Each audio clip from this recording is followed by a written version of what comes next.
live. All right, let's do this live. So, dealing with post-election anxiety. I know there are millions of people like me that were just absolutely devastated to see that this race was so close. There was some hope that over 4 years of watching a buffoon as a leader, where virtue is being sold as vice, just lawlessness, authoritarianism would finally be called out, and a lot of people would change and see that this is different. So I wanted to offer my truth and then what we can do with it, because I don't think that lamenting and despair is productive. I know that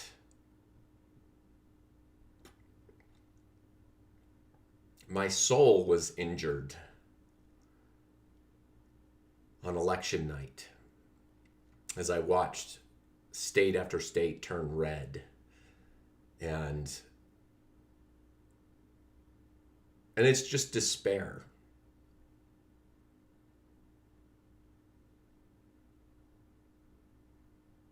Like, are there any good people in the world anymore? These kind of questions start coming to us. Like, is there goodness in the world? And I'm going to share my thoughts on that and what we can do moving on. And this, just by doing this video, because I couldn't have done this video a couple of days ago. I was ready to give up and move on.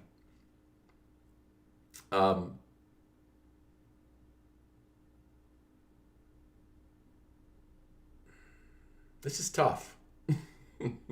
This is tough. So what do we do moving forward?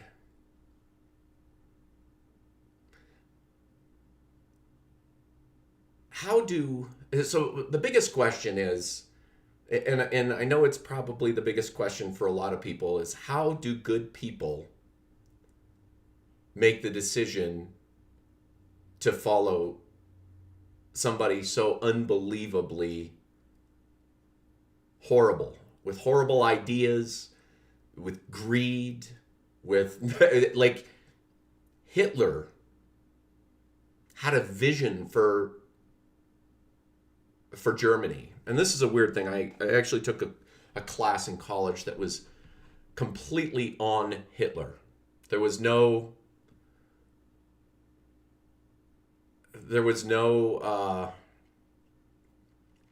it wasn't World War II, it wasn't World War One. It was on Hitler. And there were some things that really stood out to me as I was taking that class. One was the fact that he was an artist. He was a painter, and he kept trying to get in. He kept getting kicked out of painting schools because they said he wasn't good enough. Another one was that his best friend was Jewish, and that he sent his best friend, once he took power, he actually sent his best friend away so that he wouldn't like live out the fate of what he was going to be putting the Jewish people through. That just boggled my mind. Like, that was incredible. And another thing that really boggled my mind was that he pushed this vision with the Aryan race being this pure-blooded human. And he wasn't even that. All of these things make more sense to me now that I've watched an authoritarian trying to take power. And it's interesting because the way that Trump is trying to take power is very similar to how Hitler took power. The Nazi Party was a minority party, which is exactly what happened in 2016. The Republican Party and Trump was the minority party. The technicality, the lawyering idea of the Electoral College basically discriminates against the 3 million votes because of their geographical location. So all their ideas of the way that they want to see their country run were denied because of a lawyering technicality, our electoral college, which makes us believe that we live in a democracy, and we don't. And so I started looking at it. I mean, if you have any kind of any way to objectively look at it, you know that this is an authoritarian playing out a fascist power grab. He's done everything from the very beginning of his presidency. He's done everything. He's asked the people that are supposed to monitor him, for their loyalty. And and that's the interesting thing is the right just look at the left and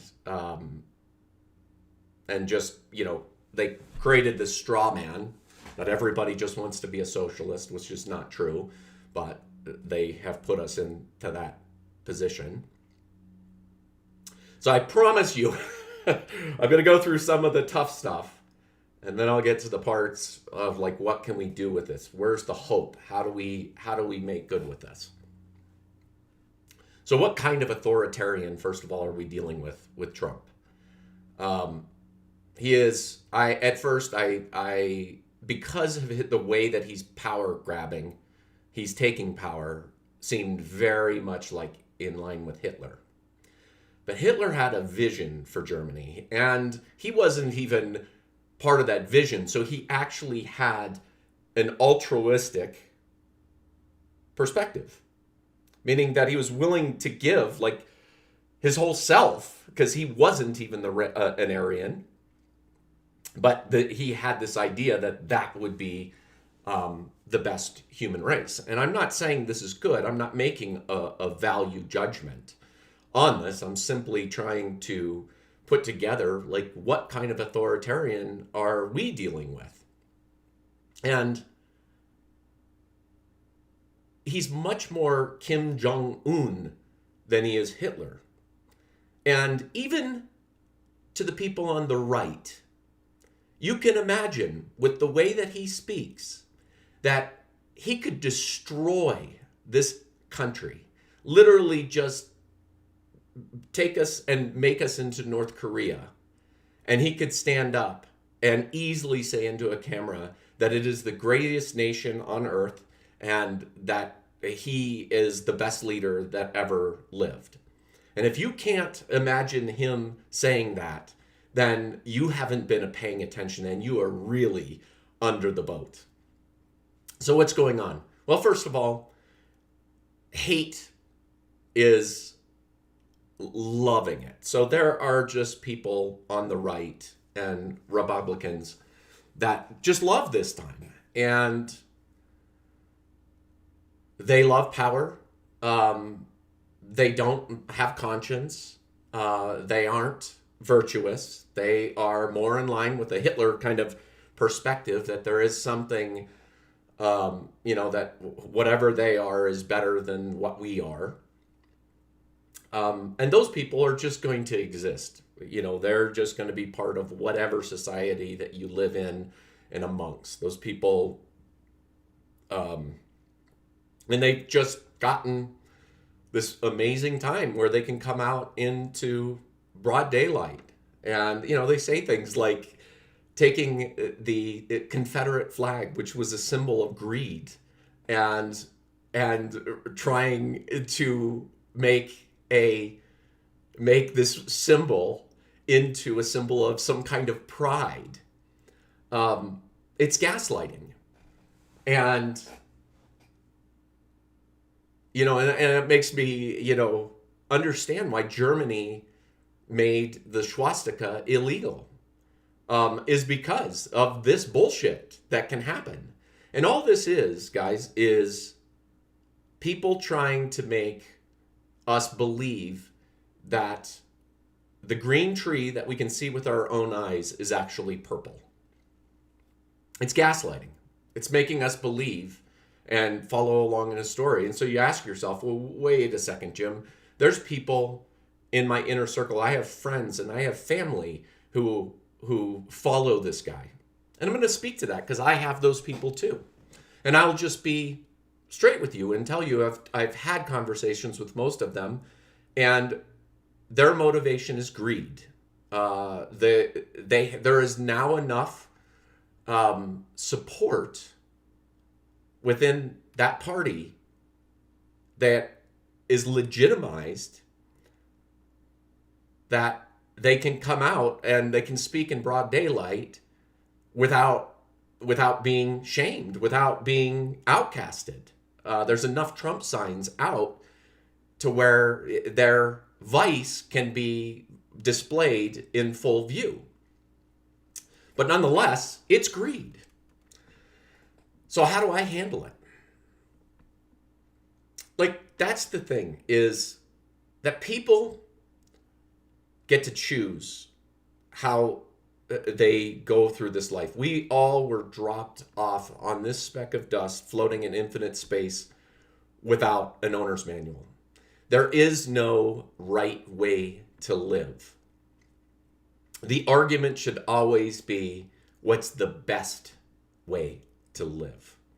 And this is where the ridiculousness comes in, where they put a buffoon in front of us in full broad daylight and try to somehow sell his vice, his sporadic nature, his deep egocentrism, his narcissism as some kind of virtue. And it's just gaslighting. It's trying to make us believe that. So this is the way that I handle it within my family. If people don't talk, and they don't want to talk about what they choose and what they want, I don't say anything.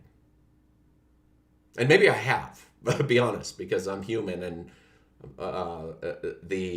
my anger, like a badger, gets out of the bag every once in a while.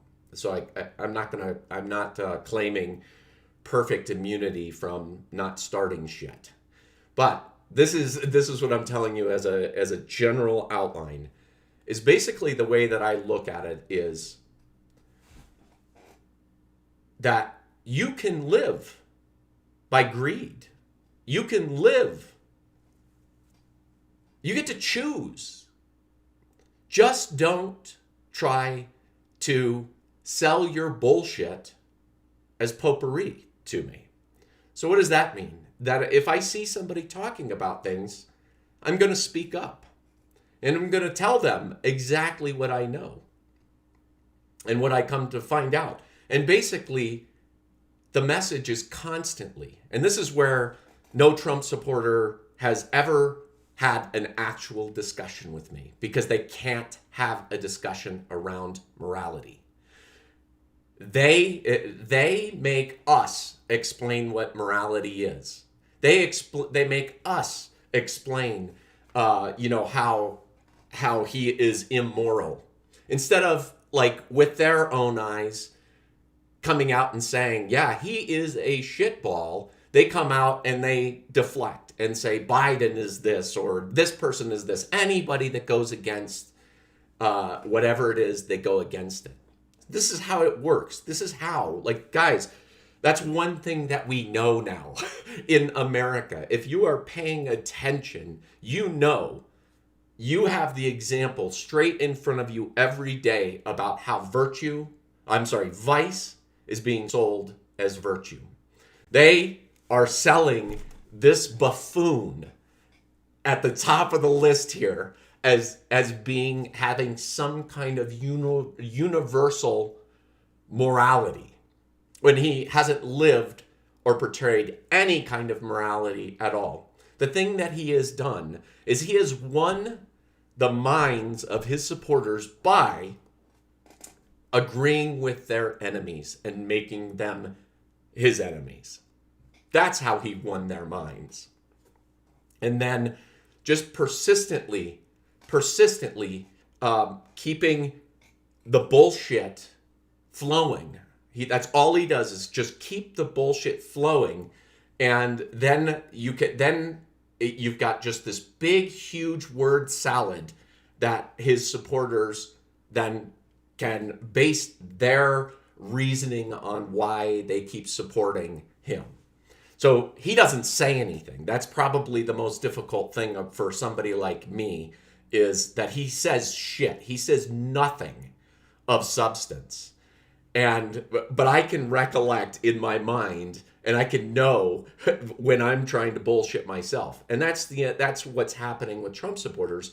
These are people that intend to be good people, but actually don't behave as good people. Because good people, actual good people, they have the intention of being good, and then they have the behavior that is good. And that is the divide between what we're seeing now. The people that I have desperately tried to tell the story about how they're a good person to me. And what I see is their behavior is not a good person. They are not acting out of integrity. They're not acting out of honor. There is nothing moral. There is nothing virtuous about their behavior. In voting, just marinating their minds in the bullshit that this man is expounding. So it's intention. And that's the interesting thing. How did I come to understand that? Well, I've always intended to be a good person. I was a Republican because I believed Republicans were the universal moralists. They were moral universalists. Basically, there was this moral thread flowing through, and I believed in that. Honor, integrity. These are the things that I thought that the Republican Party was about. And that's why I was a Republican.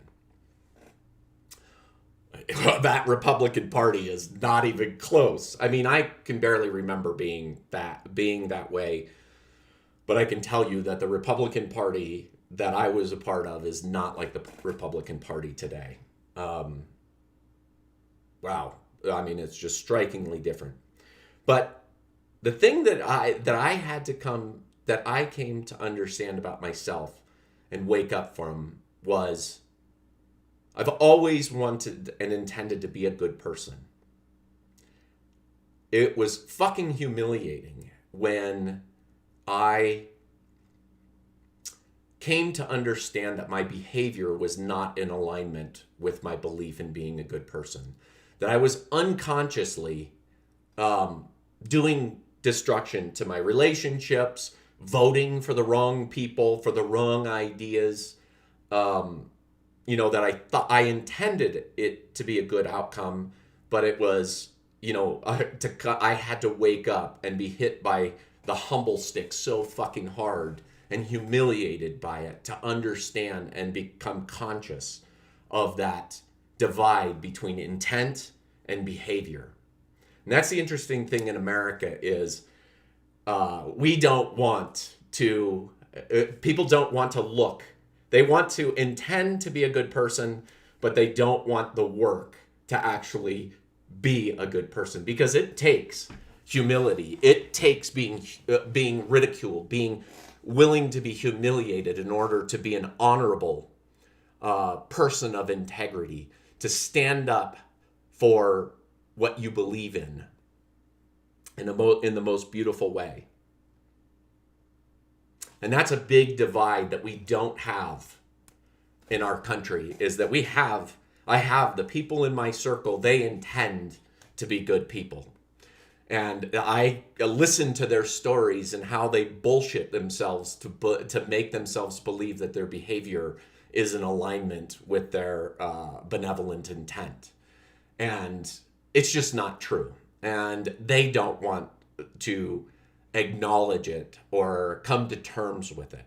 And I have to come out and say that trying to be kind and trying to keep the peace, I have allowed their bullshit stories to let them just smear their bullshit stories in my honor without forcefully or more assertively calling them out on what it is. And that is what I have woken up to, was the first thing that I would say, what do we do now, is be willing to speak the truth. Be willing to stand up and have the hard conversations. You will start to bridge the gap between intending to be a good person and actually fucking being a good person whose behavior is in alignment with what a good person is.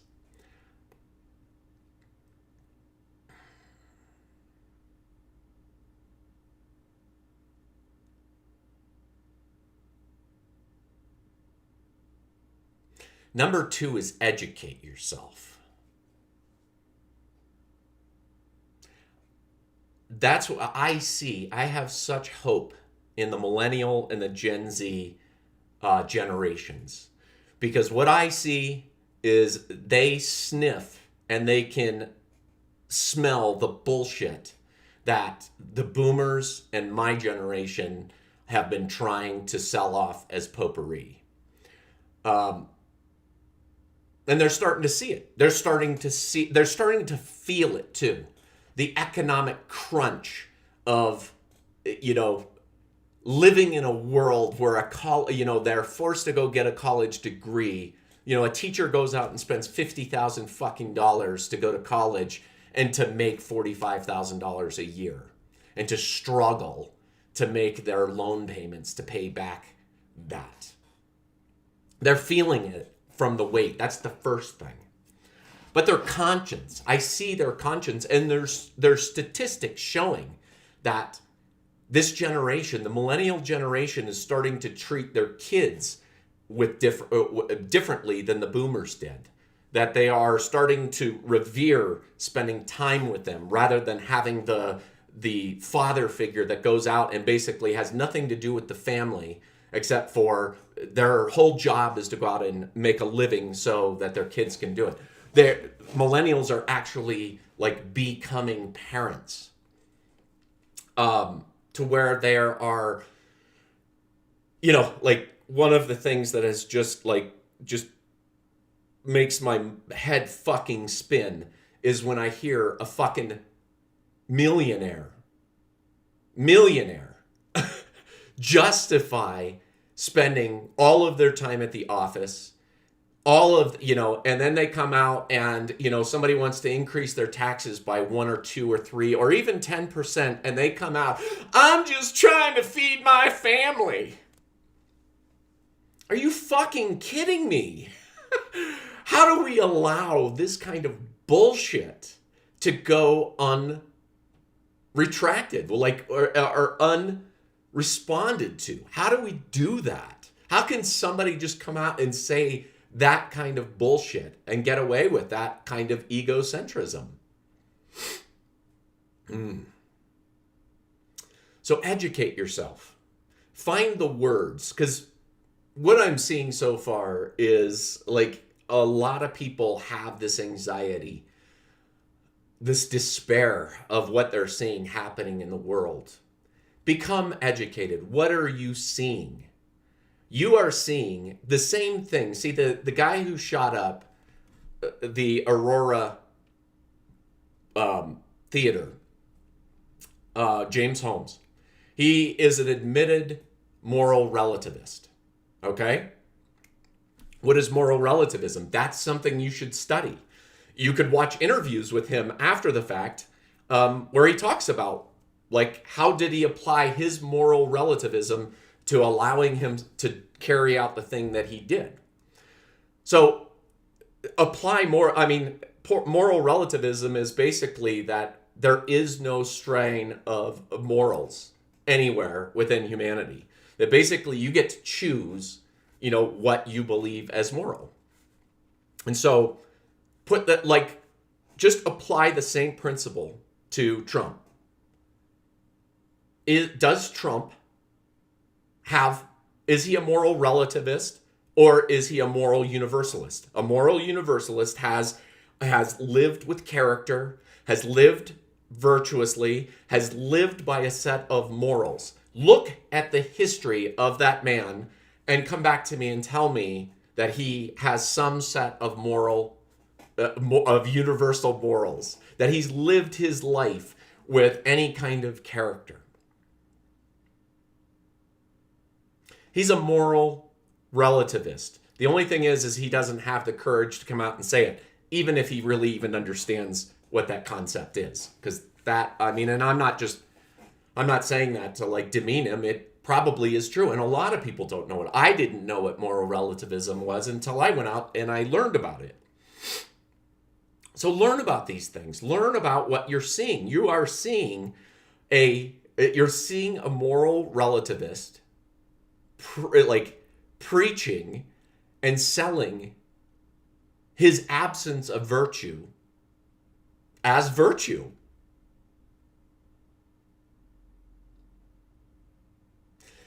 And one of the big things is the thing that gets me upset isn't the fact that people come from greed. It's that they try to make me believe that it's something else. And that is really the big key, is I like to not judge people. I don't make value judgments.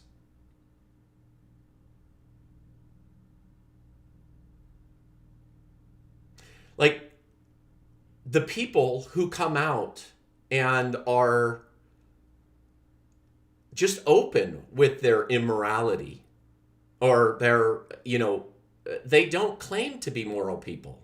They don't, like James Holmes, he didn't claim to be a moral universalist. There are people that back Trump that are not, they wouldn't claim moral universalism. They would claim moral relativism. So they just believe in the way of gathering people is by who can rise to their hierarchy the highest. And you know what? They woke up on a speck of dust floating in infinite space without a owner's manual. And they have every right to follow that perspective and that ideology. Now, on the other side of that, I don't support it, and I won't support it because I don't, because of what's better. That's what I'm saying is what's better for humanity, what's better for all of us, not just me, but what's better for all of us.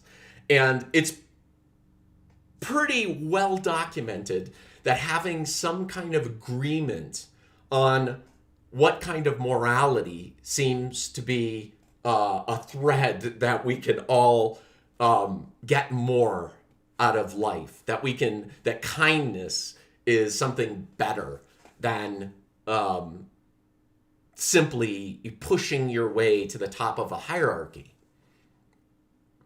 So I get what is infuriating to me, and people would look and they mistake it, my anxiety and my anger, they would mistake it as judgment.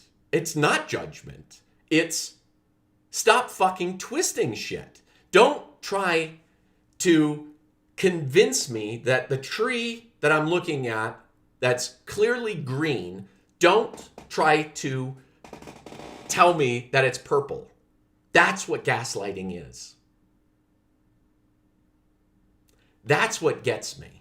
They always put you, and this is the interesting thing, this is what I despise about Trumpism and people who follow Trumpism, is that they will automatically, and I'm sure there's a lot of people watching this that would agree with me, they will immediately, and I've had all the Trump supporters that I've ever spoken to, they immediately make me into a liberal, a leftist, or a Democrat, or a Joe Biden fan. That's a deflection. That's so they don't have to deal with their own shit. See, that's how you sell vice as virtue, is that you work on the enemy. And that's exactly what Trump has done. He has worked on the enemy. He has clearly found and defined the enemy for this perspective, for them to allow this, them to behave differently than their intent. They intend to be good people. They do not act. People who support vice we shouldn't consider them good people. That's what I'm trying to say is if we are going to make a distinction so we can communicate with each other as to what a good person is, it seems healthy that we should have some distinction between what a good person is and a bad person. And that's not a judgment. That's a way that we can communicate to each other. If this person does this, that's not going to be good for any of us. So we need to figure out how to remedy that. How do we bring that back together? So it's not labeling somebody as doing life wrong. It's about our social agreements that we have with each other.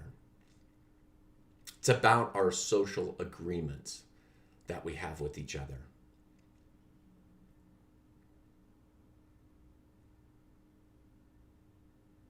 Be willing to speak your truth. Follow your conscience. Don't listen to the bullshit. That's the interesting thing. That's what we are missing, is conscience in our country. If you have the ability to have that kind of, as big of a gap between your intent to be a good person and then you vote for Trump, that kind of gap shows that there's not enough conscience, that we're saying that we don't have conscience. So what the fuck is a conscience?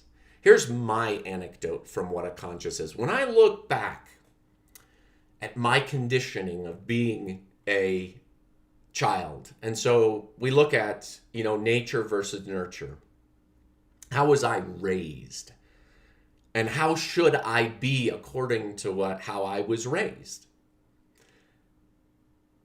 My father was openly misogynistic, openly racist. It's what I knew. It's what my dad tried to convince me was right. I remember the words that he would say. It's the Mexicans and the blacks that are the problem in this country. That was his philosophical understanding of the world. Now, you may think, oh my God, you're throwing your dad under your bus. First of all, I haven't spoken to my dad in a couple of decades. And another thing is that that's just owning the fact that my father was a racist. And you know what? And there is a good, and I don't even know if he's alive or dead, but if he's still alive, I'd be okay with, that's where you have to have courage to call out and say bullshit. And that's why I don't speak to my father, is his philosophy on life doesn't match the way that I'm going, and I just don't see any need to make a familiar connection. Anyway, the point is, my father was this gigantic hero of mine. I think that's all how boys are. I remember the beautiful things my dad would tell us. I would just sit in awe and listen to him. He lived in a small town grew up in a small town in Pennsylvania, and he used to tell me stories. He would tell us stories about running around in the woods, and you had the incredible kind of storybooks woods where around in Lancaster County, Pennsylvania, snapping turtles and oh God, what are those flowers? Oh, I ate them when I was there. You probably know. Honeysuckles. The wooden bridges across the creeks.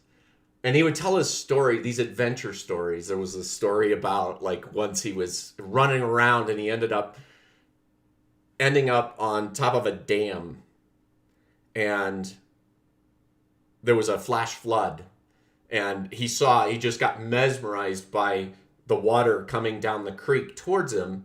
And being on top of this big dam, he thought he was going to be safe. So all of a sudden, he was watching. He had his eyes. This is an interesting story.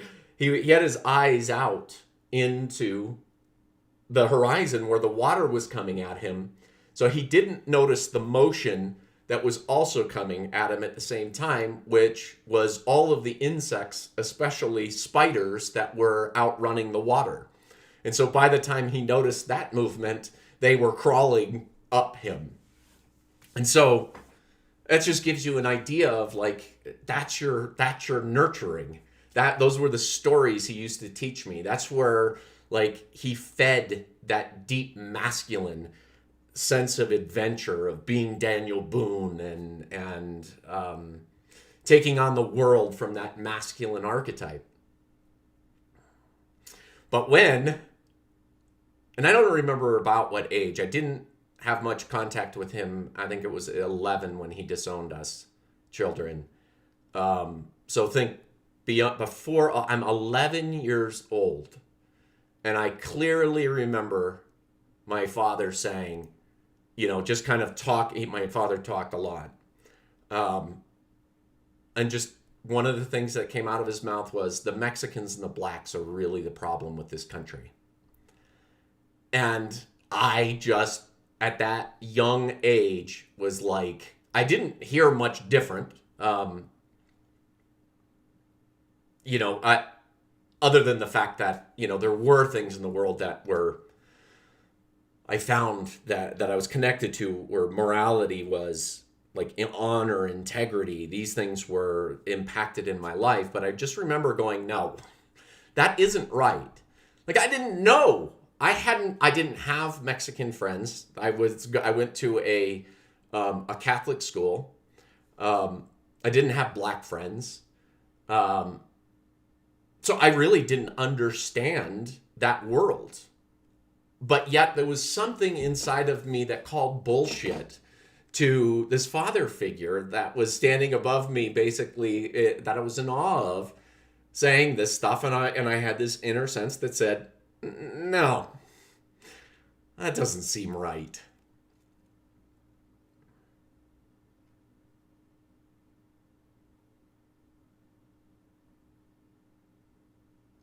So that's something that is coming, that you might see. Like, this is a strain of this video that's happening right now, or a strand of it is, how do we deal with this bullshit, this unconsciousness, this gap between intent and behavior? How do we, because that's exactly what we're all up against, right? With our families and our friends that support, that are trying to make us believe that, that their virtue or their vice is virtue.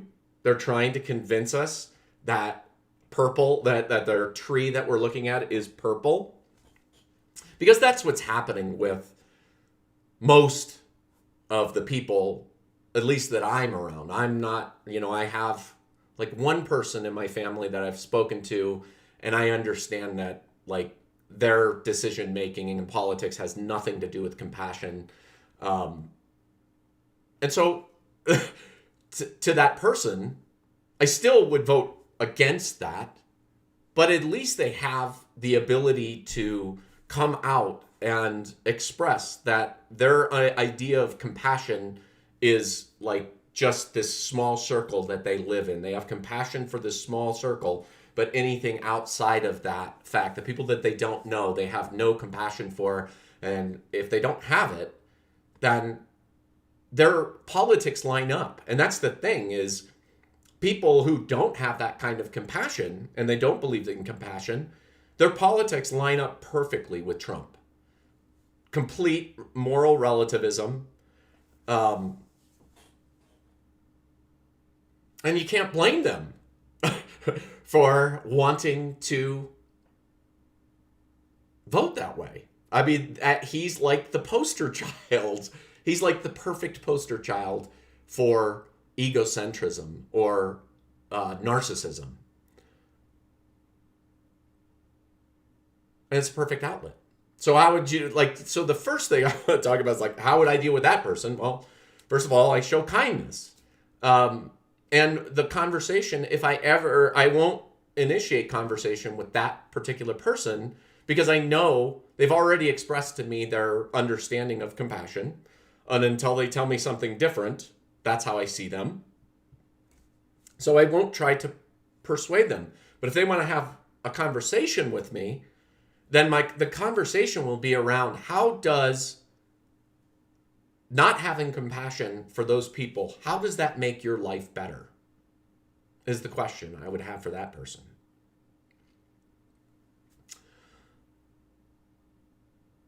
So how do you deal with the people who have really good intent, but their behavior is obviously despicable? How do you deal with those kind of people? What I have found is that these people often want to have discussion and they want to share their opinion with you. And they've wanted to share it with me. The thing is that they always go to policy. That's the out. They will always go to policy. They'll put Biden, Trump, and they'll say, I like Trump's policy. So they will not get into a moral conversation with me. I haven't found that anyway. And that's my insistence. That's the thing that I feel like I have not been good at, as making people come to me. Because when I get into these kind of conversations, the first conversation we're going to have is about morality. Is having a moral relativist as a leader a good idea? And that isn't something that Fox News parrots are. I call them FNPs, Fox News parrots. They just basically regurgitate everything that they've learned from marinating their minds in that world. It's always policy. They don't get into the morals of whether or not it is appropriate to have a moral relativist leader leading the country. So to me, it's about keeping the peace. To me is about giving people their space, that if they don't want to have that conversation with me, they don't have to have that conversation with me. But if they're going to come to have the conversation, it isn't going to be a safe place for their unconscious. It's not going to be a safe place for their FNP, their Fox News parroting. It isn't going to be a place where they can just, vent about their frustration about the left and liberals and this kind of thing. It's going to be a place where I always hold them accountable to morality before anything else. I mean, there's one of the most beautiful people that I know. He's just always positive, but he's a Trump supporter. And I asked him why he backs Trump, and he said, I back him because he backs the troops. And it's funny to me because I know a lot of troops that are Trump supporters. And I think and it's so antagonist to the idea of the military. The military, the heart and core of the military is and should be honor. Like you're doing something for the greater good. You're doing something honorable. That's where you intend to be a good person and you act as a good person and you trust that your government and what you're doing is for the better or the good. And yet those people allow a man who dodged the draft to call out John McCain, somebody who not only served this country with honor, but it's not hyperbole. If you've read John McCain's story, you understand that man suffered unbelievably for the honor of being an American and an honor of being what he believed in. And then you had then these people, these Trump supporters allowed this man, their savior, to come out and disparage his military service.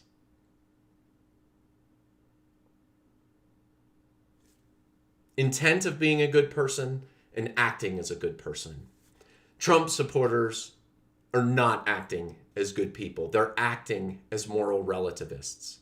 Now, if somebody comes out to me and they're just like, hey man, Mexicans and the blacks are a problem, they're just honest, they will tell me, yep, you're right, that tree is green, but but I'm voting for a purple tree. I'm voting for the purple tree. I'm voting for control psychology. Morality is not a way to unify people. I'm not voting for that. So, what came to me is my willingness. And I recognize over the last year, I haven't been willing to risk some of the relationships in my life with friends and family by risking them by just definitively calling out their bullshit. I have spoken up, but I can recollect so much that I've allowed, so many things to go unsaid because I was just trying to maintain the peace. And we cannot maintain the peace. In fact, somebody in my family has said that I seem to be kind of judgmental or outspoken or opinionated. I don't think I have opinions anymore. I have preferences. We aren't meant to come here and be spineless. I think that's the idea that especially the hypocrisy and irony on the conservative side, the Trumpism is, let's call it Trumpism because that's really what it is. I hate to call it Republicans, even though they've basically been hijacked. It's Trumpism, and that's a good term for it. People that are backing Trumpism. The irony is so unbelievably deep within that message and within that movement.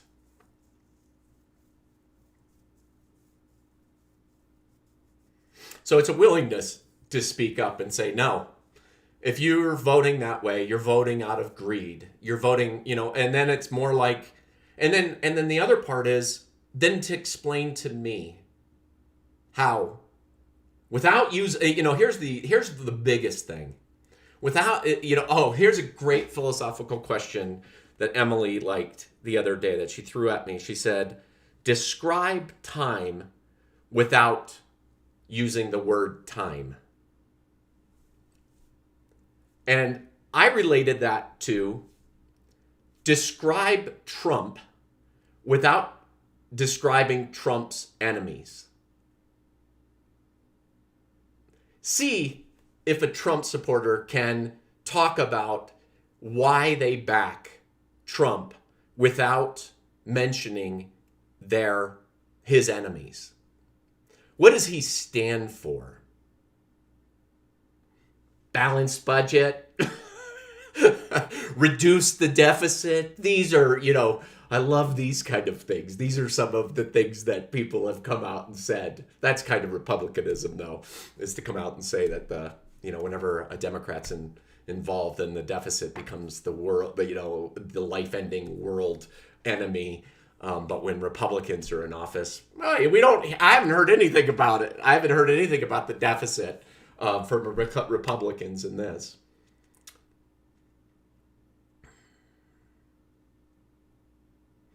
Speaking truth. And it really is like finding words. And that's what I love about this generation is, and I have such hope for the Gen Z and the millennials is, unfortunately, they needed this. They needed this big, egregious step away from honor and integrity to just flush greed, racism, the vice that has lived in the shadows of America for so long. And it's now like just displayed right before them. Unfortunately, they needed that because our generation didn't have it.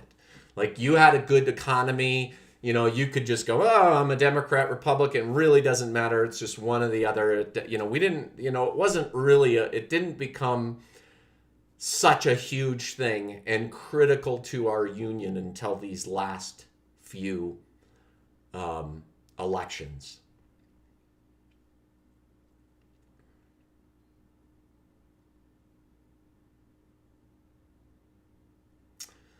So what I would say to you, and what I feel like I can do, is find language.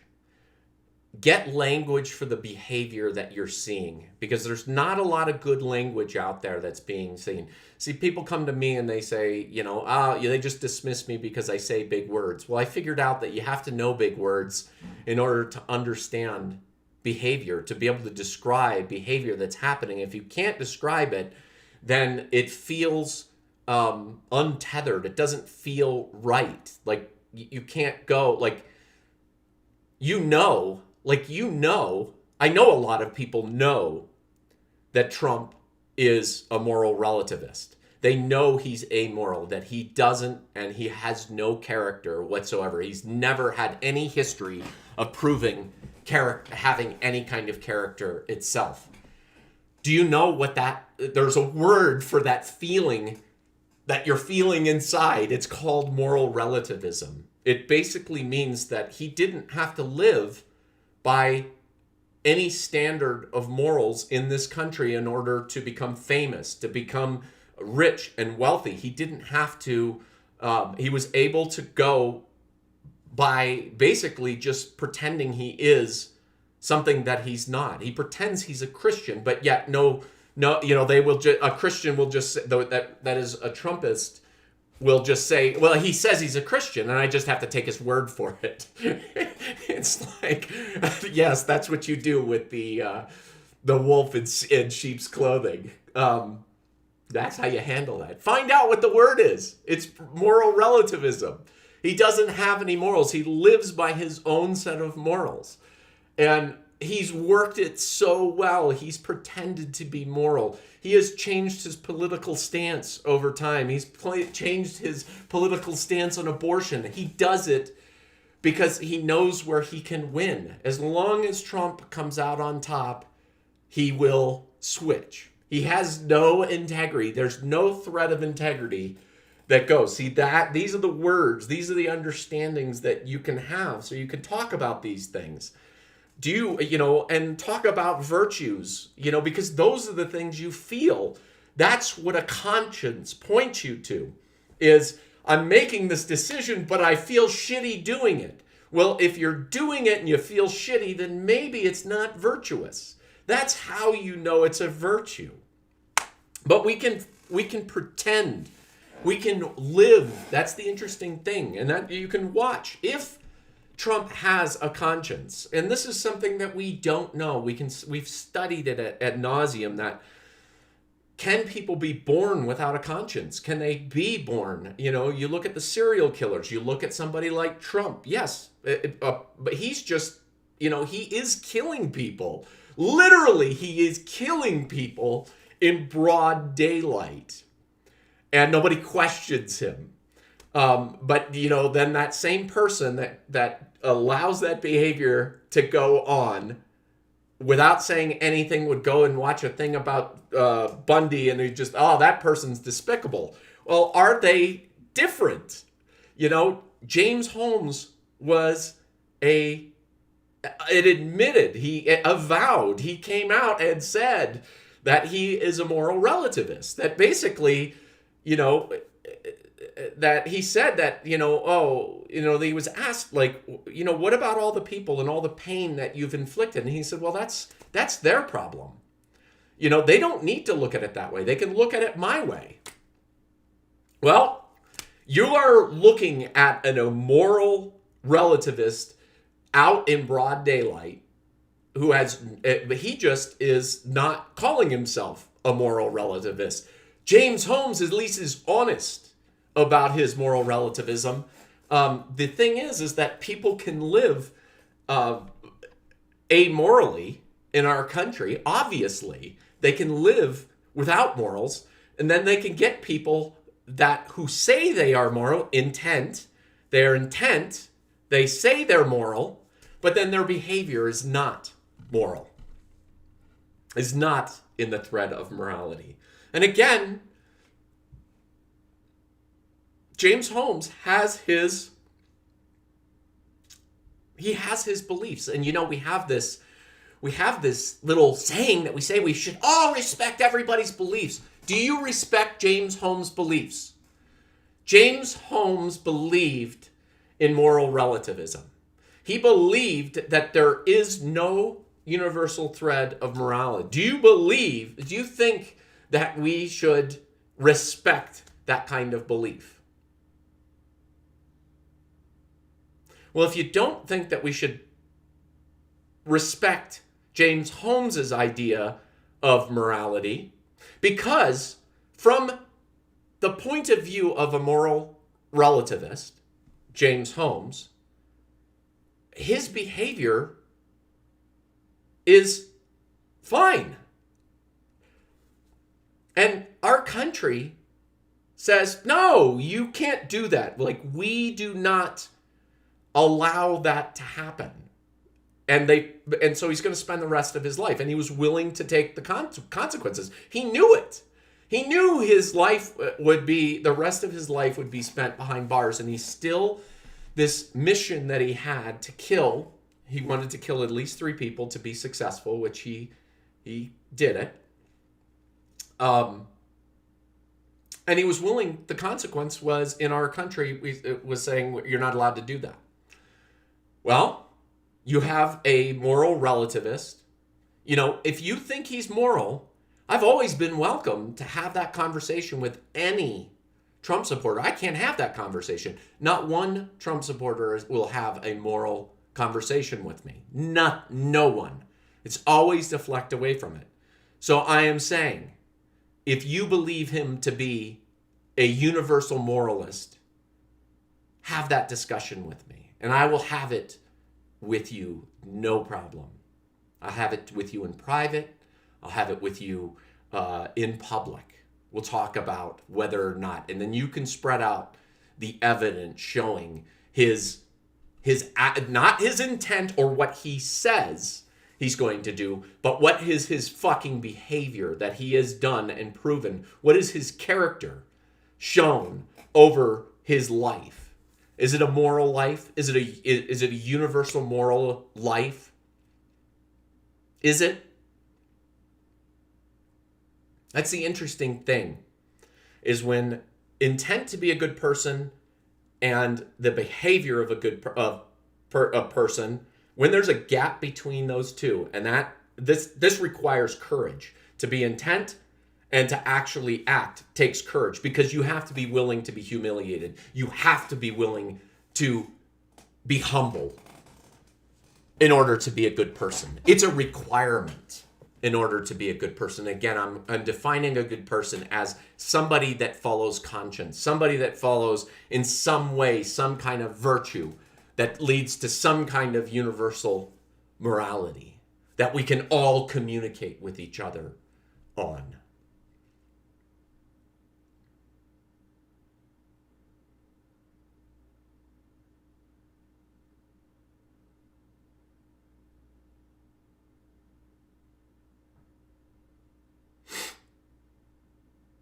So we have, and he will be, it's a green tree. I see the green tree. We have a moral relativist as a leader. We have a moral relativist that is challenging law and order, that is supposed to limit his authority and what he's supposed to do. And he's challenged it from the day he walked into that office until now. He's a moral relativist. The tree is green. If you think the tree is purple and I should see the purple, then fucking have that conversation with me. have that conversation with people. You're a coward. See, that's the interesting thing about Nazis, is that they believe, they have an intent to believe that what they believe is good. They define goodness by what they believe in. They believe in their ideology. They come out in support. They don't hide behind it. They come out in the world and they say that Mexicans, blacks are the problem with the world. There's a difference. Isn't that interesting? It takes courage to go from intent to behave good, to actually behaving. It takes courage to bridge this gap.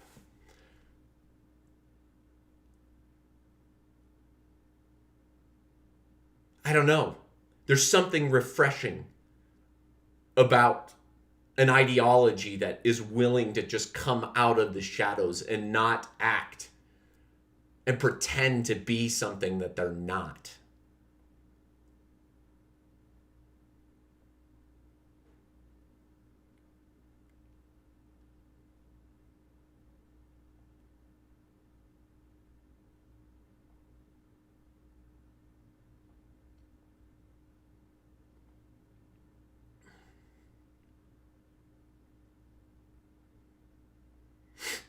Find the words, find hope, take this anxiety, the fear, the despair, and it can be turned and twisted into something beautiful. It can be, maybe it's you that has to bridge this gap between intending to be a good person and actually acting like a good person. Maybe you have to bridge that gap. Even though, you see Trump as a horrible person, people still have to constantly, are required, if you want to live with integrity, if you want to live with honor, you are constantly needing to stand up and bridge the gap between intent to behavior. Every day. And that despair and that anxiety of the world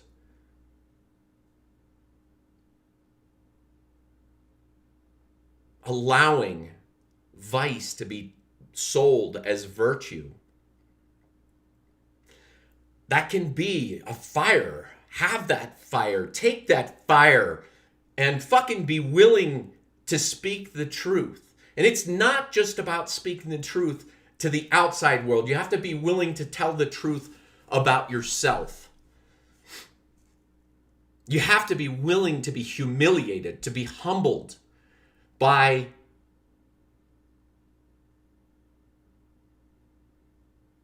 being called out for your bullshit that you try. That's what's ended up happening here, is people don't get called out for their bullshit. Fucking have the courage to stand up and to go after your unconscious, the things that you're not conscious of, to understand that there's things that you're not conscious of in your own behavior. You're not fucking perfect. I'm not fucking perfect. I have the intent to be a good person. I've always had that intent. I have not always acted in integrity with that. And it took being fucking humiliated in order for me to get to that point. And I think by this is not like, where is this? This is obviously anger coming out of me now and being transformed. And that's one of the things about being basically castrated. Like, people believe that to be a good person, you need to have no anger. Are you fucking kidding me? We need to have fire within us. We need to have good relationships with anger. We need to not live with resentment or spite in our daily lives. These are the kinds of things. But when I see virtue, when I see something egregious, when I have family members and people in my inner circle that are trying to sell vice as virtue, and they're trying to sell themselves as being a good person, but their behavior is out of alignment with being a good person, I need to have, if it takes a little bit of fire, it needs to be a little bit of anger. I'm going to fucking conjure that anger. Because you know what? This anger isn't coming out of just what I see outside of myself. This is the anger of all the times over the last 4 years that I have kept the peace because it was going to be easier for me. That's anger towards myself. That's bridging my own gap between the intent to be a good person and actually being a fucking good person. Is I'm angry at myself. I'm equally angry at myself as I am with the outside world. And that's what fucking interdependency is, and that's a whole nother issue that I delve into lots of other ways. So anyway, the beautiful thing about having handle on your anger is that once you light the match, anger doesn't have to be the motivation any longer. You can let momentum move. Because one thing that's come out of this is my own humiliation of all the times that I kept the peace and didn't speak up as virtue was being sold as vice. I'm sorry, vice being sold as virtue. And that's changed. If you see my posts on Instagram, I'm not holding back. And I'm speaking the thing, I used to be like, oh, well, I want a place where my friends and family feel comfortable to go to. Fuck that. To be a good person. I want to be a good person. I want to communicate. And it's about, like, what do we get out of this? What do we do about being a good person? Is it gives us a way to universally communicate with each other. And having that decreases our anxiety. The reason we are anxious in these times is not because of like a political win or not. It's the fact that a lot of people understand that their friends and family are telling a story that they're good people and they are voting for a bad leader of good. So I have that motivation. I'm cutting those bridges that I've built of being soft and being spineless. And this doesn't mean I'm going to go out and demean people for their beliefs. Like I said, I don't make value judgments. I look at what's best for all of us. And having a common thread that we can all communicate and we can live off of is how we can all be more at peace. That's how, like, if you were to take what evil is, because this is evil right in front of you. This is what evil is you are seeing that happen and you're seeing it flush to the surface. The thing is this evil always existed. It exists within all of us. That's what humility does, is it allows us to cut these pieces away from us. But it's in broad daylight. But I held on to bridges in order to keep the peace. And that, like, I had to say to myself, what good did it do to anybody to allow somebody to tell their bullshit story? Like, that's all they were doing was smearing their bullshit story around me. And I just, like, sat there and was like, oh, okay.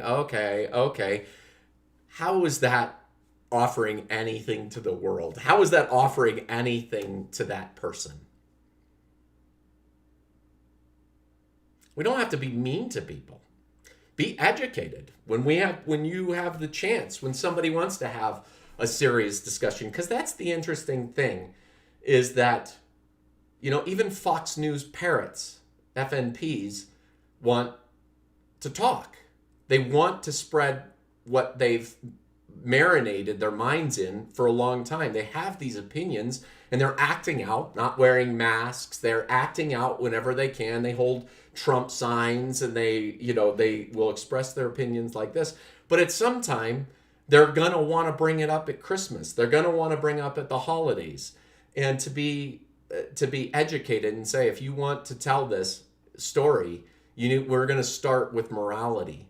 We're going to start with how can, if we're not communicating from the same point of view, if we don't have this thread of language, agreed upon language that the trees are fucking green, how do we even get to talking about policy? How can policy is something we make up? You get that, right? We make up policy. And then we decide what these little made up dreamy kind of things are. No taxes, lots of taxes, no, property tax. All these things are made up. We create these things, and then all of a sudden we put value judgments on them and say they're good or bad. But underneath it all, underneath humanity is going to be morality. And that's what we got away from in this country.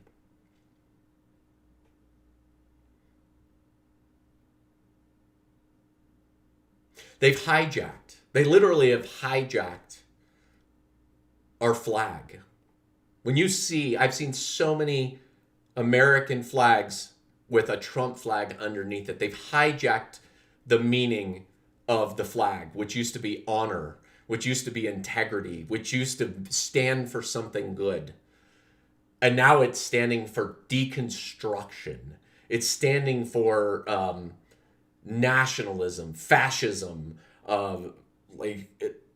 feeding the giantest ego that you can ever imagine. That's what Trumpism stands for.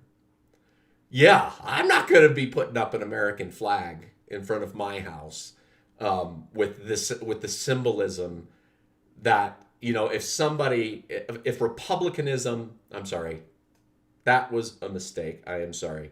If Trumpism is even mentioned along with the American flag or the American way or who we are, I want nothing to do with that symbol.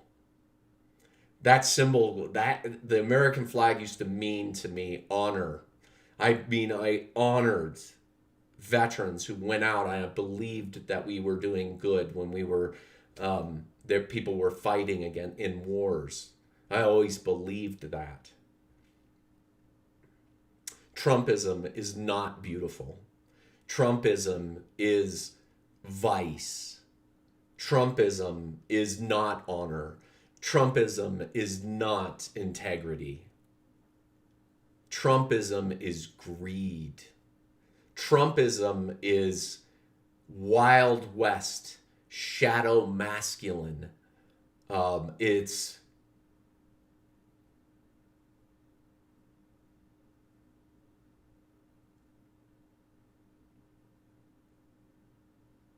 and it's not grounded. That's the interesting thing. Trumpism is not grounded. It's not grounded. Like, if you don't have a universal idea of morality, it's not grounded in anything that we can all talk about. We have these things called consciences. Like, we know when things are, we can feel a virtue, when something's virtuous. It's why we like movies. It's why we like Disney movies. We like seeing archetypal friction played out where the good guy wins. It's why we like Star Trek. It's why we like Star Wars. It's light versus dark. It's about conscience. It's about doing the honorable thing. It's about being in integrity. These are things that we have in common with each other. But it's an interesting thing about humans is that we can override our consciences, because not all of these people are sociopaths or psychopaths, as Trump is clearly a sociopath. As James Holmes and Bundy are without conscience. No guiding principle. His conscience doesn't guide him, you can tell, because he's not virtuous. He hasn't lived a life of virtue or any kind of virtue. So how do we do that? Well, we have to bridge. We have to have the ability, first of all, to look at ourselves and call ourselves out on our own bullshit.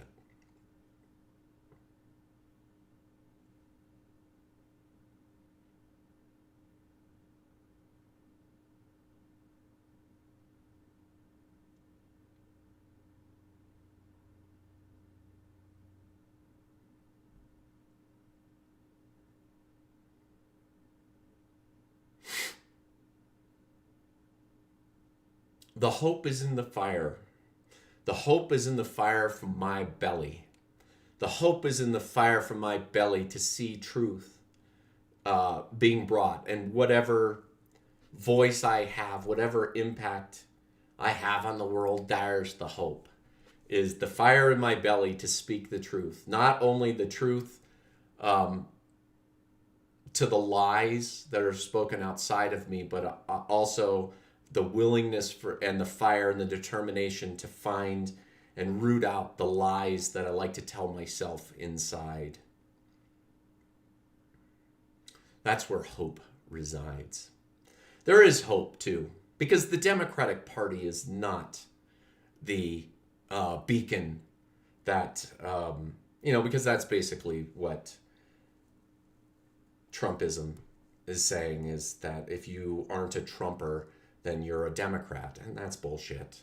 I'm a Biden supporter. Bydon. That fucker needs to go.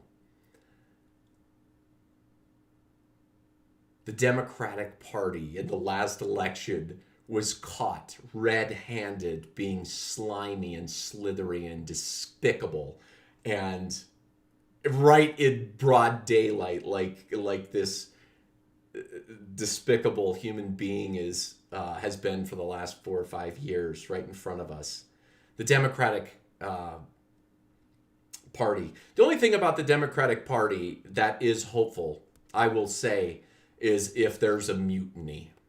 And that is what I am seeing. There are really good people to pay attention to that seem to be, Bernie has been a huge advocate for, or a voice within the Democratic Party. But again, he only got to a point and then had to concede, not calling out Hillary and the cronyism, just in honor of looking at what was worse. What was worse was putting Trump in charge, and we saw what that was about. But there's other people in the Democratic that deserve your attention if you see it. Andrew Yang is probably one of the best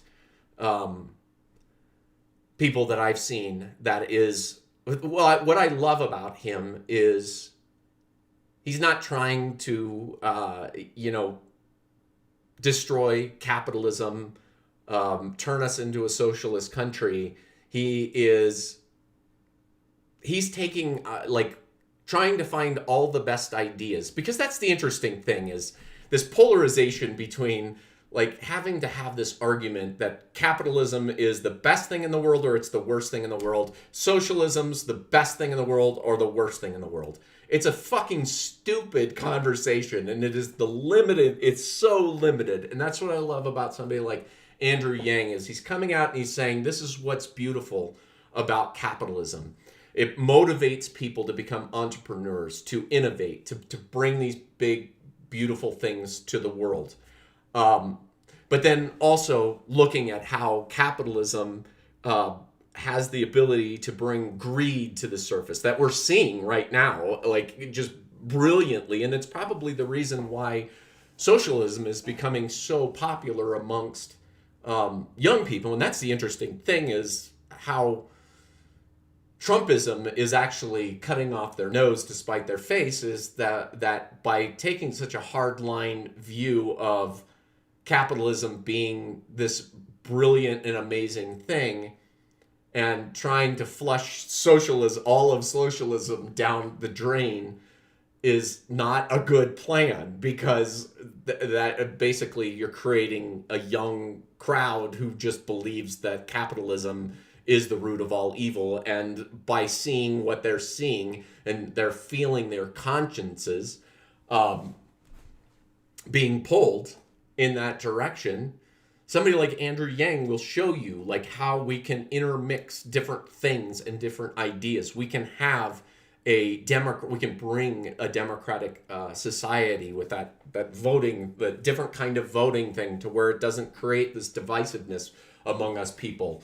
How we can flush out corruption and greed within capitalism, maybe we have to smatter in a little bit of socialism. We get, like taking taking healthcare off the backs of small businesses and allowing small business to flourish, so we don't have these giant monopolies like Facebook and Amazon that are just like vacuums and sucking our resources out and away from small businesses, and all in the name of goodness. I love how they try to create the potpourri smell from the bullshit that they are creating.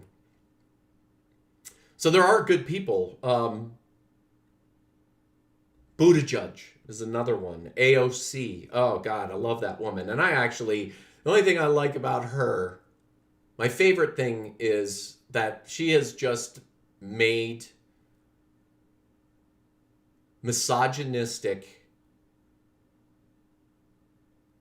white men she's made them bring their misogyny to the surface. They used to, they always, at least the people that I knew, they used to hide their, they would hide their misogyny behind virtue. And, by saying things like, we want some, it would be great to have, somebody that pulled themselves up with by their bootstraps, to get in to govern us, because they'll know it and they'll be able to fight for the people. But as soon as she came up, a woman came up doing that exact thing, she's not qualified being a bartender, even though she did what they asked her to do. The thing is she's got a vagina. All of the misogyny that she's called out about how men speak very respectfully to their male colleagues, while speaking differently to their female colleagues, and they are their colleagues, and it's really hard for these misogynistic men, and you can see it in the contempt in their face. And if anything, I'm not saying that I can't say that I know exactly what all of her positions are, because like I said, I haven't been in a place. Why the fuck should I even be in a place to look at policy when I'm watching Vice and immorality taking center stage? The lack of honor, integrity. I don't get to that point. I don't get to dive in and be like, yeah, all right, yummy. Let's see what the Democrats let's see what the libertarians are going to put on the table. And then I can look at those policies. Fuck that. Like, we need to look at what's underneath that shit first, which is morality, which is something that we used to have. That was something that we could be proud as. We had, I can't think of, in my lifetime, I can't think of a Democrat, Republican presidential race where either side, whether the Democrats won or the Republicans won, where they would come out and go screaming about their defeat. And the closest one was probably Bush and Gore, but there was it came down to literally hundreds of votes. But for the most part, and even then, I don't remember Al Gore doing anything in even close to what Trump has done so far in this election. It's so mind-boggling. And that's another thing, guys. You just have to know you're being gaslighted by Trumpism and Trump supporters. You're being gaslighted. And they're trying to convince you of a reality that doesn't exist. And they're trying to make you feel like you're crazy. You're being gaslighted. And just know that. And that's another reason to go out and get educated, is so that you know that trees are green. That you know what you stand in. You know where your backbone is. Where is your life going? Is it a moral life? Are you intending to be a good person and then acting like a good person? If that's what you want to do, go out and have the courage to do that and stand with it. And again, you don't have to. I'm not going to support you because I don't prefer that. I think we're better together when we have it's proven. Scientifically, it's been proven over millennia that if we have a common language, it's good. It's better for all of us.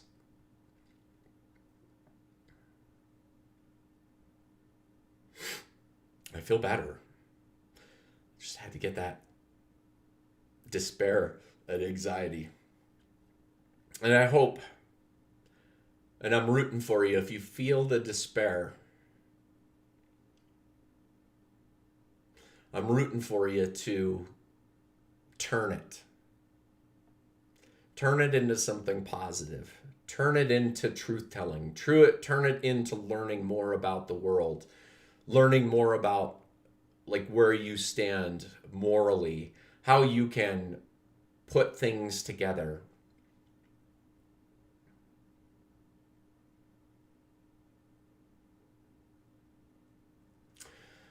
For some reason, I don't feel like ending this, but I really should because I'm getting tired. My heart goes out to you, and I know that people are losing hope. I feel it. I want you to know I feel it too. Trumpism isn't kindness. And that hurts. That hurts to know that you have family and friends. I've got neighbors that have their Trumpism signs out in front of their houses. It's not kindness. It's not an act of compassion. It's not an act of empathy. It's an act of greed. It's an act of egotism. In a lot of cases, it's an act of racism. Some conscious, some unconscious. And it's hard to take.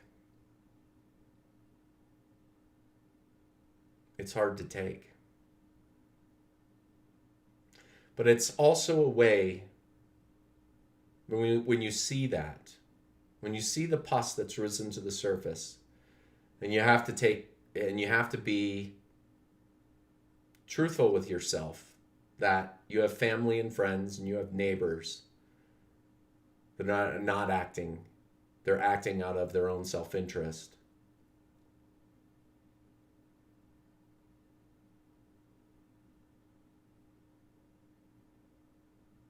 You have to develop kindness. Kindness is not something... That's the interesting thing, is it takes work. And that's the thing we don't really put. We don't have a lot of social pressure to intend to be a good person and to show up as a good person. We don't have a lot of pressure for doing that in our world. Though things are starting to change and shift. But this is a call. This is a call. This anger, this anxiety that's happening from this election is a call to that. It's a call for me to make this video, to act. I will not be, I promise you, I will not go easy on anyone that brings up Trumpism and tries to sell their vice as virtue. That's my promise to you. And if I don't hold that promise, I want you to call me out. And that's the interesting thing. People think of themselves as being self-aware. Self-aware people are willing to be called out.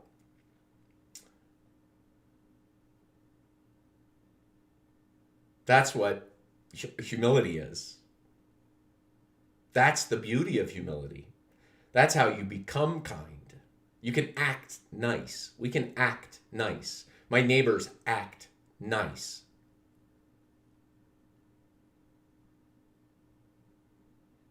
But I know that underneath it, there's greed that is wanting a harder life for other people in my world, and a harder life for me.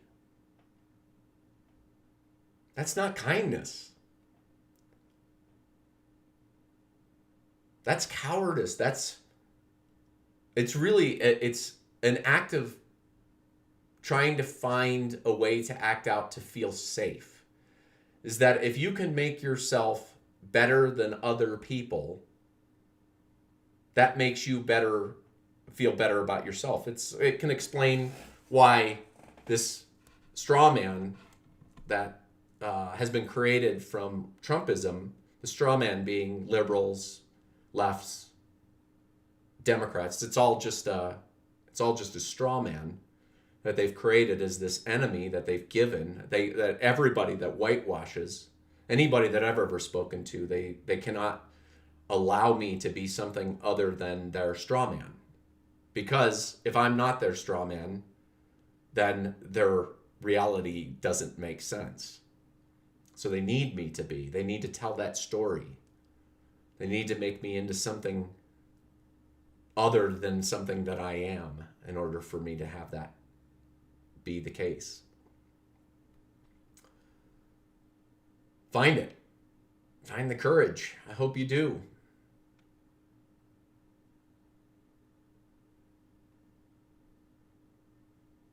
Lots of people, think about it. We've had it easy in our country. We've had icky politics, all through my years. But there's, up until past the 2000s, there's always been a thread since World War II of a sense of honesty, integrity, honor as being like a thread of what it meant to stand in front of, symbolized by the American flag.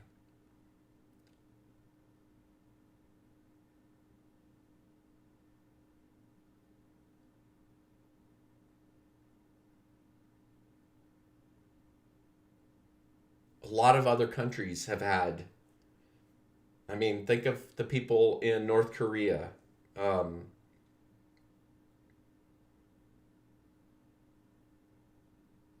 China, Hong Kong. These people having to live under power-hungry people, just like Trump. Like a lot of Republicans that have switched over to Trumpism. They're power-hungry people. They don't have any connection to honor, integrity any longer. And these people have lived under that for a long time. And they found the will to get up in the morning and keep going. Look at the protests in Hong Kong that are happening. I don't even know, we have so much shit going on in our world. I don't even know what's going on in the rest of the world anymore. But those people are fighting for morality. They're fighting for a better way, a common way of living a better life. And it's not easy. Take inspiration that, we've had it good for a long time. And that's why it kind of makes it harder for us. It's making it harder for me. I recognize that. It's like, I've had it good for a long time. Like, it's been pretty easy being American. And I will say that's all of that. I'll admit that's a lot of why I think we've had such why we're having these issues come to the surface, is that we haven't lived under difficult situations. We've always been the pedestal to the rest of the world. Like, they looked up to us. People wanted to move here like so bad. And under 4 years of Trump, that is switching and changing. The fact that people don't want to see it. They have travel restrictions coming to us because of civil unrest. It's just like, it is hard to even wrap your head around how that can switch and change within 1 4-year period of time. So much. How for so many people outside of us that looked at the free world and the thing, maybe we didn't get it right. And that's not the point of all of this video and this message, that we didn't always get it right, but we always had honor and integrity and democracy as these beacons of American values. We don't have that. We don't have that. You know, what is really discouraging is that I used to love the heartland. I used to love the rural mindset. I always used to think of it as, the little house on the prairie where your neighbors helped each other. And now to drive into the rural countries and see Trumpism, it just hurts. The heartland has succumbed to selling vice as virtue. And I get it. I get why the heartland has done that. And there's a lot of really smart people that have talked about that. I get why those people do that. Why they've sold their conscience. They finally have somebody to listen to their problems. And then that's the brilliance of Trump. That's how he has gotten popular. He has found their enemies, the people that they think are their enemies, and he uses that in order to make them feel safe, that he's going to demolish their enemies, and he's an advocate for them. He's an advocate for himself.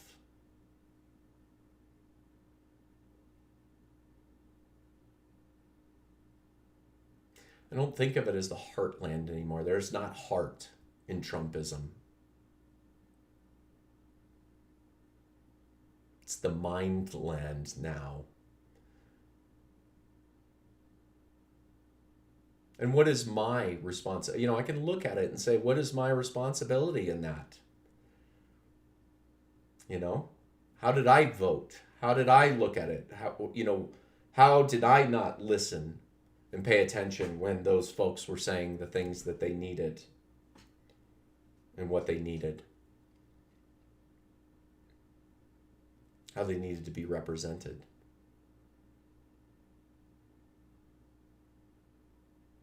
Toughness used to be a symbol of acting in integrity, acting out of honor. That isn't the case anymore from a broad perspective.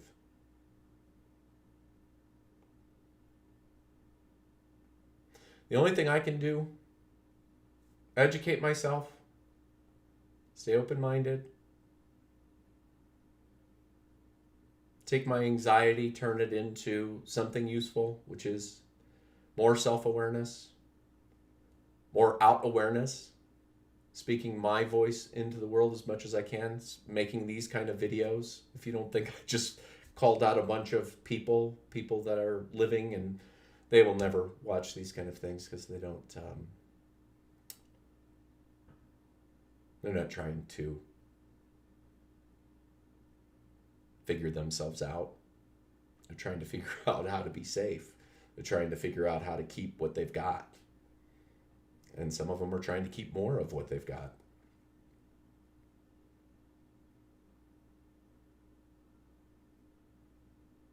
There's lots of hope. Keep looking for the hope. Look for the Andrew Yangs. Look for the Bernie Sanders. Look for the Republicans. God, do I have a lot of respect for Republicans. And boy, did they just come and go so quickly. How Trumpism has silenced them so quickly. But I have such heart. Imagine what it's like to believe in what it was to be a conservative, to be a Republican. You really believed in it. And all of a sudden, you believed in honor and integrity. And all of a sudden, you're taken over by Trumpism. And some of these people came out and called it. And have stood against it. You don't hear their voices anymore, do you? Imagine how hard it is for those people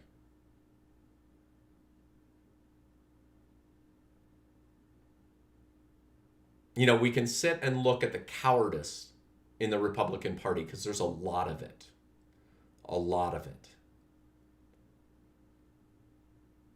But the silver lining, and if we want to find hope, look for the beauty in it too.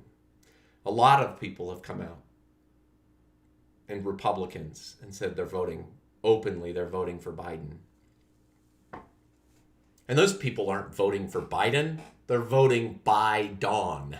But it's interesting though, because Biden, he's, I didn't like Biden. I'm more progressive. I'm way more progressive than Biden is.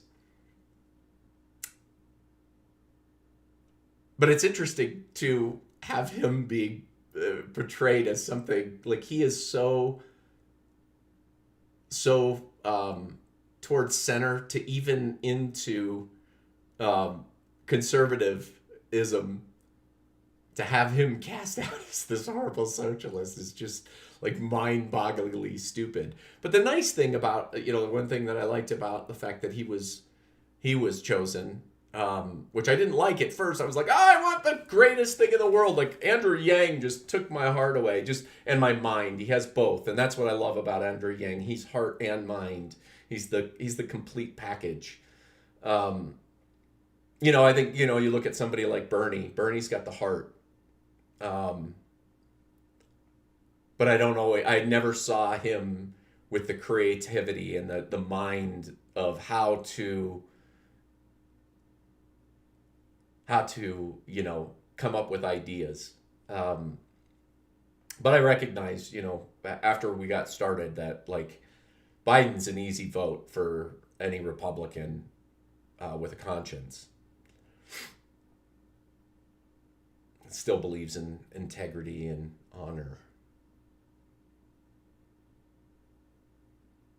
No, I can't say that.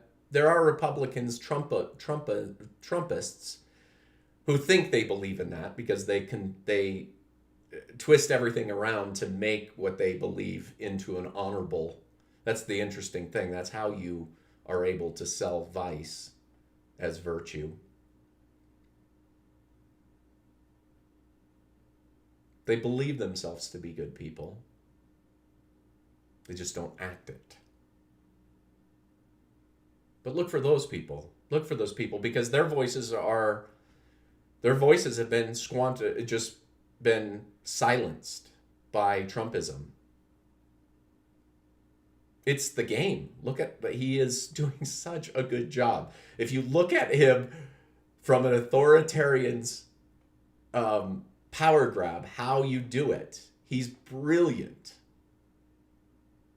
He is just brilliant at controlling people and just gobbling up power. How he controls minds in order to gobble up power. That is him in a nutshell. And there's a lot of us that are calling him out on it. There's more of us calling him out on it than there are. That's another silver lining here.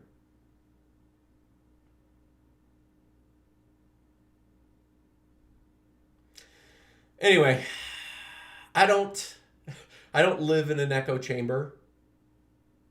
So what that means is you may agree with me, you may not agree with me. If you think the things that are off, I'm willing to listen to and take into account. I'm a morality guy, though. If you want to talk, we're going to talk morality first before we get to policy.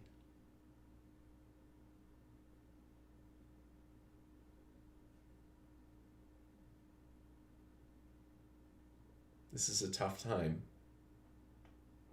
And there's a lot of good people. And there's a lot of people that want to see this cruise ship change direction. And it's not going to go. We're changing the trajectory. We have to change the trajectory of where America was going. And we're all guilty of that. If you think that it's just Republicans who allowed Trump to come to the surface, you're way mistaken. We've all gotten lethargic. We've all gotten too comfortable in our little safety nets. We're all guilty of allowing Trumpism to take over the minds and the hearts of the people. It's a cruise ship. We're turning the direction of the cruise ship.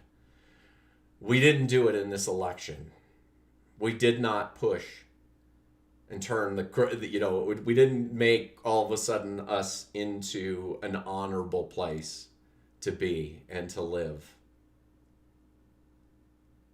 But we can keep just turning the cruise ship. And if we just put our heads down, wake up every day, speak the highest truth we know, educate ourselves, become better people, follow our consciences, in 10 years, 5 years, 10 years, I'll be making a different video at that time, because we'll have shifted the consciousness of our country and pushed it on a path